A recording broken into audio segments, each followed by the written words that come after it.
ពុកជាអ្នកក្រត្រតរស់ចិញ្ចឹមកូនជីវិតរស់សត្វដូចក្បូនកាយស្រពោនញ៉ាស្រោចកាយក្រំកំដៅថ្ងៃកំឡាំងបដូរយកដុល្លារគុតគង់ប្រកាំងសិក្សាក្រែងវាសនាកូនផុតលំសូមជូនពរប៉ាជាទីស្រឡាញ់ក្នុងឱកាសទិវាឪពុកសូមឲ្យប៉ាមានសុខភាពល្អកម្លាំងមាំមួនអាយុយឺនយូរនិងពោរពេញដោយសុភមង្គលសូមអរគុណប៉ាដែលតែងតែខិតខំប្រឹងប្រែងលះបង់និងផ្ដល់ក្តីស្រឡាញ់ដ៏ធំធេងដល់កូនគ្រប់ពេលវេលា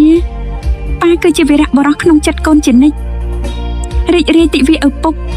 សូមឲ្យប៉ាមានតែសេចក្តីសុខសំណាងល្អនិងក្តីរីករាយគ្រប់ថ្ងៃកូនស្រឡាញ់ប៉ាខ្លាំងណាស់